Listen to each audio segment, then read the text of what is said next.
Hi there, everybody. This is Lee, and I'm reading an article on common dreams, as I often do. And this article is saying politics above science.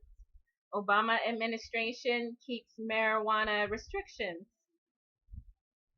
However, legalization advocates celebrated a minor victory that removes some obstacles to marijuana research. Bernie Sanders campaigned on the legalization or actually rescheduling of marijuana from Schedule 1 to a lower or even eliminating that scheduling of marijuana to be equivalent to heroin.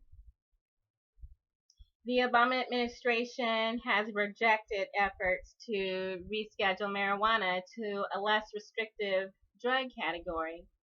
They want to keep it as Schedule 1, a Schedule 1 substance, which is illegal for any purpose.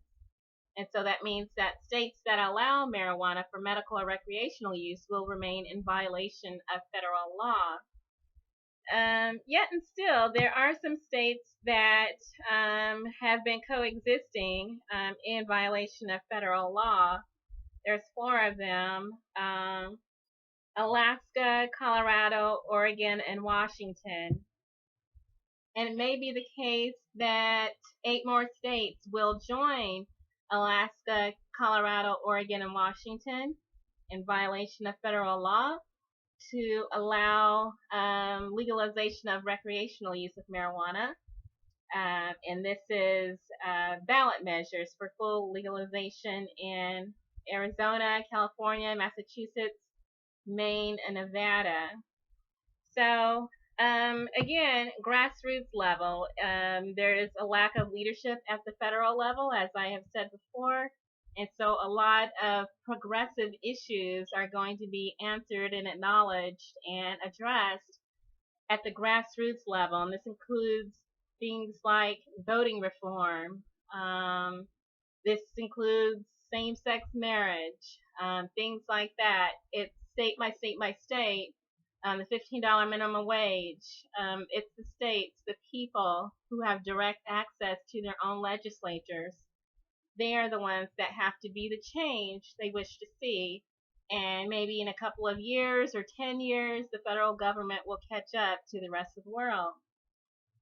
But it is interesting to note that this is the last year of Barack Obama's term. He has pardoned non-violent drug abusers or drug users in the criminal justice system. So there's no repercussions for him, I don't think, to reschedule marijuana, but he's chosen not to. And before I get into that, the reasons that I think that is, I just wanted to point out that the originator of the 1994 crime bill, which resulted in this mass incarceration of nonviolent drug abusers, was Bill Clinton, who himself was a drug user. He admitted on camera on MTV, I believe the station was, that he used marijuana. He smoked it, but he did not inhale, according to him. And there were no repercussions for Bill Clinton, apparently. He smoked his marijuana. He continued on with his studies, his graduate studies, his legal studies. He got his law license. He was a practicing attorney. And then he was a governor. And then he was president with apparently felonious behavior that he has admitted to. And, he went on with his life. Barack Obama is another one who has admitted to recreational use of marijuana. He admitted on camera, on television, that yes, he smoked it, and yes, he inhaled, because according to Barack Obama, that was the whole point. So again, like Bill Clinton, Barack Obama proceeded on with his life. He went on through school. He continued his studies. He found employment, gainful employment. He went to law school, got his law license, practicing attorney, went on to work at the University of Chicago, teaching as a teacher, professor, constitutional law, I believe it was, ran for office, ran for Senate, ran for president with that felonious drug use on his record.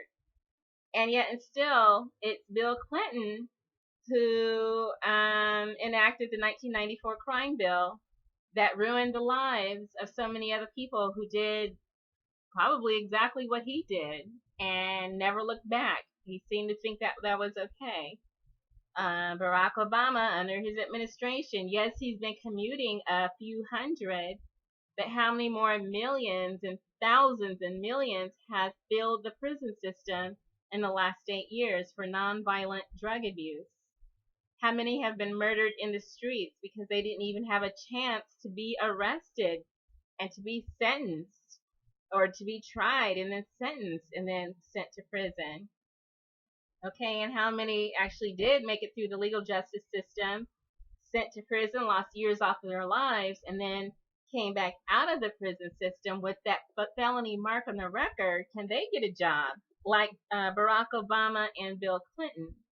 Can they go back to school and get a Pell Grant or education funding or some kind of assistance to recover their lives? Can they get a job with a felony on their record? Can they do any of that?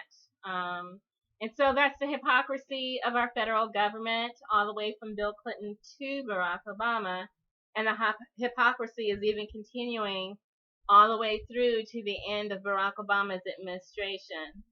But again, never fear, it's at the state level that these changes will be made. So we can ask Barack Obama and even the next president, whether it's Jill Stein, whether it's Hillary Clinton or Donald Trump or Gary Johnson. I do know that Gary Johnson believes in the decriminalization of marijuana. So does Jill Stein. Hillary Clinton, she's whatever she needs to be at any given day, or she's whatever she needs to be in order to get her money.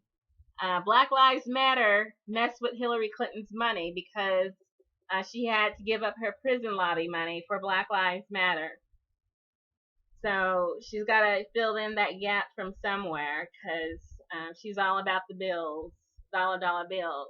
And so that money's got to come from somewhere. It might come from the pharmaceutical industry. As long as marijuana is illegal, the pharmaceutical industry is going to be flush. And if the pharmaceutical industry is flush, Hillary Clinton's going to get her cut. So this is what we're faced with at the federal level. If you want to make these changes, the state level is likely where it's going to be a change coming. Good luck.